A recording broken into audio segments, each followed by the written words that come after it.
নমস্কাৰ সকলোকে আকৌ এটা নতুন ভিডিঅ'ত আপোনালোক সকলোকে স্বাগতম। মই বিষ্ণু, এজন কৃষিৰ লগত জড়িত যুৱক।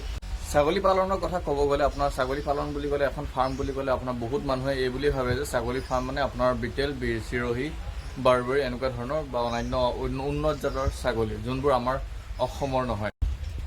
কিন্তু আমাৰ অসমৰ ছাগলী আছাম হিলগটৰ যোনটো জলবায়ুৰ লগত মিলি থাকিব পৰা কেপাচিটি আমাৰ নিজৰ ছাগলী, যিহেতু সিহঁতৰ বেমাৰ প্ৰতিৰোধ ক্ষমতাটো বহুত বেছি আন ছাগলীৰ তুলনাত। বহুত মানুহে কয় আৰু কিছুমান ফাৰ্মাৰে কয় যে আপোনাৰ বাহিৰৰ জাতৰ ছাগলী, ডাঙৰ ছাগলী, আপোনাৰ তেনেকুৱা ছাগলীৰ ফাৰ্ম খুলিলেহে আপুনি আৰ্থিকভাৱে লাভৱান হ'ব পাৰে।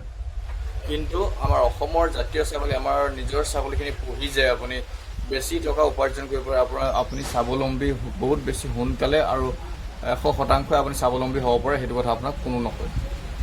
যিহেতু আপোনালোকে জানে যে আমাৰ অসমৰ ছাগলী, আমাৰ আছাম হিলগট হওক বা ব্লেক বেংগল হওক, মাংসৰ কাটিঙত বহুত বেছি ব্যৱহাৰ কৰে আৰু মাংসৰ যোনটো সোৱাদ হয় আন ছাগলীৰ তুলনাত আছাম হিলগট আৰু ব্লেক বেংগলৰ সোৱাদটো বহুত বেছি। আৰু আপুনি যদি এখন ডাঙৰ হাইব্ৰিড ছাগলীৰ ফাৰ্ম খোলে তেতিয়া আপোনাৰ মাৰ্কেটটো ল'বলৈ বহুত বেছি কঠিন হ'ব। যোনটো আমাৰ অসমৰ ছাগলীৰ যদি ফাৰ্ম এখন খোলে তেতিয়া আপুনি ছাগলী বেচিবৰ কাৰণে কোনো ধৰণৰ চিন্তা কৰিব নালাগে। আপোনাৰ ঘৰৰ পৰা আহি পিনে আপোনাৰ ছাগলী লৈ যাওক। আছাম হিলগট হওক বা ব্লেক বেংগল হওক, এনেকুৱা ছাগলী আপুনি বেচিবলৈ কোনো ধৰণৰ চিন্তা কৰিব নালাগে, কিয়নো এইবিলাক ছাগলী আপোনাৰ মাংসৰ কাৰণে ৰেগুলাৰ কাটিঙত আপোনাৰ চেল হয় আৰু আপোনাৰ যিমান ছাগলী বেচিলেও আপোনাৰ ছাগলী কেতিয়াও মাংসৰ চাহিদা কমি নাযায়।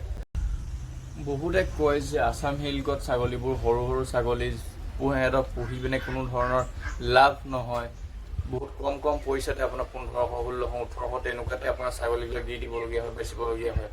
তো তেনেকুৱা ধৰণৰ কথা মই শুনিছোঁ আৰু বহুতে হয়তো কয় বা বহুতে হয়তো ভাবে যে আছাম হিলগট ছাগলীবোৰ ইমান বেছি ডাঙৰ নহয়, সিহঁতৰ বেছি পিনে ইমান বেছি পইচা পোৱা নাযায়।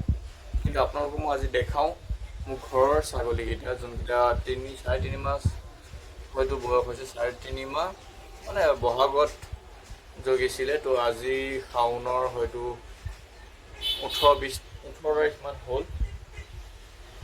তো প্ৰায় 3.5 মাহ মান বয়স হ'ব। তো সিহঁতৰ হাইটটো চাওক আৰু সিহঁতি কিমান বেছি ডাঙৰ হৈছে বা কেনেকুৱা হৈছে তো চাওক এবাৰ। তাৰপিছত আপোনালোকে নিজে অনুমান কৰিব পাৰিব যে ছাগলী ফাৰ্ম কৰিলে, আপোনাৰ অসমৰ ছাগলী ফাৰ্ম কৰিলে আপোনাৰ কিমান বেছি লাভ হ'ব পাৰে। আৰু আজিৰ ভিডিঅ' বনোৱাৰ মোৰ উদ্দেশ্য এটাই যে অসমৰ ছাগলীৰ ওপৰত মানুহে গুৰুত্ব দিয়ক। আন ছাগলী, বাহিৰৰ জাতৰ ছাগলীত বেছি গুৰুত্ব দিয়াতকৈ আমাৰ নিজৰ ছাগলীখিনিত আপোনালোকে বেছি ভালকৈ গুৰুত্ব দিয়ক আৰু ইয়াৰ পৰা আপুনি উপাৰ্জন ভালকৈ কৰিব পাৰিব। আমাৰ যিহেতু অসমৰ ছাগলী ৰেগুলাৰ কাটিঙত ব্যৱহাৰ কৰা হয় আৰু বহুত ভাল ছাগলী আপোনাৰ বেপাৰীবিলাকে লৈ যায় বিচাৰি সিহঁতি। কিন্তু আমাৰ অসমৰ ছাগলী এতিয়া একেবাৰে নাই বুলিও ক'ব নোৱাৰি, এতিয়াও আছে বহুত বেছি ভাল ছাগলী। বহু ভিতৰত গাঁৱত আৰু ওচৰে পাজৰে ভালকৈ আপুনি যদি মন কৰে, আপোনালোকে তেনেকুৱা ছাগলী হয়তো মন কৰিব।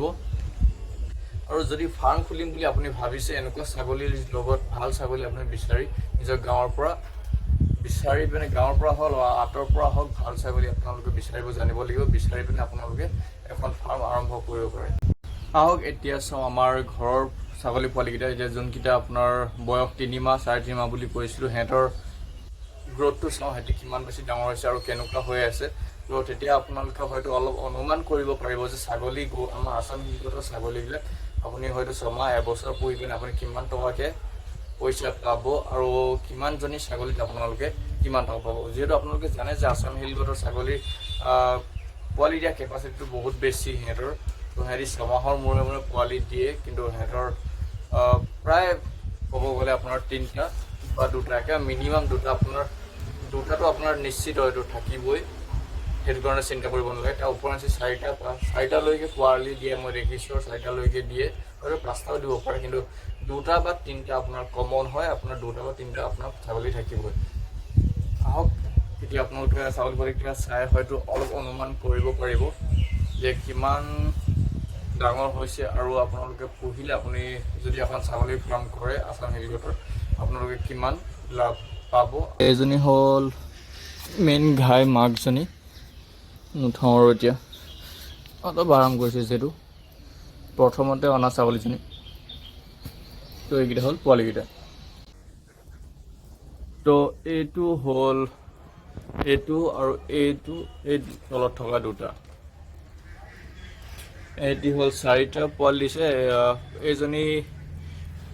এইজনী প্ৰথমবাৰ পোৱালি দিছে এহেঁতৰ দুটাক তো প্ৰথমবাৰ দুটা পোৱালি দিছে এহেঁতি এইজনীয়ে তাৰপৰা এইজনী হ'ল এইজনীৰ মাক এই মাইকী ছাগলজনীৰ মাক হ'ল এইজনীয়ে তো এইজনীও দিছে এই দুটা তো মাকে দুটা দিছে জীয়েকে দুটা দিছে প্ৰথমবাৰ পোৱালি যিহেতু আমাৰ আছাম হিলগড়ৰ প্ৰায় দুটা দিয়ে কিন্তু প্ৰথমবাৰ হ'লেও প্ৰথমবাৰ বুলি ক'লে চেউৰী ছাগলী এজনী এটা পোৱালি আশা কৰা যায় কিন্তু দুটা পোৱালিও দিয়ে এতিয়া যিহেতু মই ঘৰতে দেখিছোঁ প্ৰথমবাৰ চেউৰী ছাগলীয়ে দুটা পোৱালি দিছে আৰু এজনীটো দুটা দিছে বুলি কৈছে এতিয়া এই দুদিনতে আপোনাৰ এইজনী ছাগলীও দিছে প্ৰথমবাৰ চেউৰী ছাগলীয়ে দুটা পোৱালিকে দিয়ে তো এইজনী দিয়া পোৱালিকেইটাৰ বেছি দিন হোৱা নাই 2-3 দিন হৈছে এইটো এটা আৰু এইটো এটা এইকেইটা আপোনাৰ সম্পূৰ্ণ আছাম হিলগড় হয় আছাম হিলগড় আৰু ব্লেক বেংগলৰ মাজত পাৰ্থক্য মই ইমান বেছি নাজানো তো এহেঁতি আমাৰ লোকেল ছাগলী সম্পূৰ্ণভাৱে কোনো ধৰণৰ বৰ্ণসংকৰণ ঘটোৱা নাই তো ইহঁতৰ ইয়াৰ হাইটটো দেখি পিনে আপোনালোকে গম পাব হাইট আৰু